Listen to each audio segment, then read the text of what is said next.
सीमा नदीमा मोटामोटी 1.5 घण्टाको दूरीमा पुलहरू छन्। धेरै पहल गरेर पनि यो भयो। त्यो दिल्लीमा भारतीय प्रधानमन्त्री मोदीजीसँग हाम्रो तत्कालीन सम्मानित प्रधानमन्त्रीजीको भिजिटको बेलामा म पनि सांसदको हिसाबले त्यो टोलीमा आफै भिजिट गएर रिक्वेस्ट गरेर त्यसपछि उत्तराखण्डको मुख्यमन्त्री त्रिवेन्द्र रावतसँग पन्तनगरमा भिजिट गरेर बैठक गरेर बल्ल ती पुलहरू स्वीकृति भएका हुन्। त्यसरी सजिलै त्यो स्वीकृति हुँदैनन्। यसकारणले त्यहाँ मोटामोटी टुइन भएको ठाउँ र मुख्य बस्तीहरूमा त्यो ठाउँमा भइसकेका छ।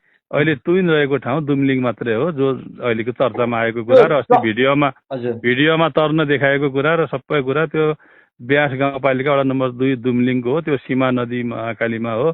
र त्यहाँ चाहिँ भारत सरकारको अनुमति को नदिएको कारणले रोकिएको छ। नेपाल सरकारले धेरैपल्ट त्यसको चाहिँ डिजाइन एस्टिमेट गरेर टेन्डर प्रक्रिया समेत अगाडि बढाउँदा पनि भारतपट्टि काम गर्ने अनुमति नहुँदाखेरि अहिलेसम्म रोकिएको अवस्था हो त्यहाँको।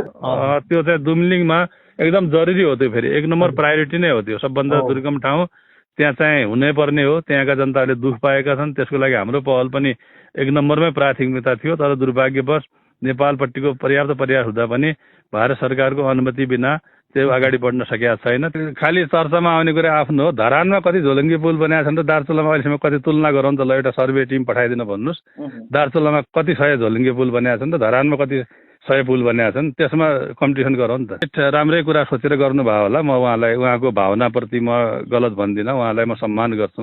उहाँले चाहिँ अब यो नेपालभित्रैको होला गएर चाहिँ अब मान्छे परिचालन गरेर हुन्छ भन्ने होला, ठिकै, उहाँ गर्नु पनि सक्नुहुन्थ्यो होला। तर राम्ररी उहाँलाई ज्ञान भएन। अब टुइनको फोटो अनि टुइन कहाँ हो भन्ने कुरा जानकारी नहुँदाखेरि उहाँले कुरा राख्नु भएको छ। त्यो गलत कुरा छैन। तर चाहिँ अलिकति भोलि उहाँ नै असफल हुनुहुन्छ भनेर मैले यो कुरा भनिरहेको छु। किन भन्दाखेरि अहिले एउटा राष्ट्रिय अन्तर्राष्ट्रिय रूपमा जनताको सेन्टिमेन्टली नै भोलि त्यो ठाउँमा पुल नबनेर खालि अर्को ठाउँमा पुल बनाएर मैले पुल बनाएँ भन्ने कुराले मात्रै त त्यसको अहिले उहाँको भनाएको अर्थ खुल्दैन। किनभने पुल त उहाँ मात्रै होइन बनाउने, यहाँ 100औं पुल बन्छन् कि। दार्चुलामा कमसेकम 200-300वटा पुलहरू बनेका छन् यो बिचमा, अझै पनि बनिरहेछन्। यो वर्ष मात्रै कमसेकम 15-20वटा पुल बनिरहेछन्। पुल बनाउने कुरा त नियमित प्रक्रिया हो। तर जुन सेन्टिमेन्ट उहाँले देशवासी जनताहरूको बिचमा राख्नुभयो, जुन टुइन तरेको फोटो देखाउनुभयो, त्यो भनेको दुमलिङको हो, राप्लाको हो। अरू ठाउँमा त्यस्तै टुइन तरेर मान्छे अवरोधहरू गर्दैनन्।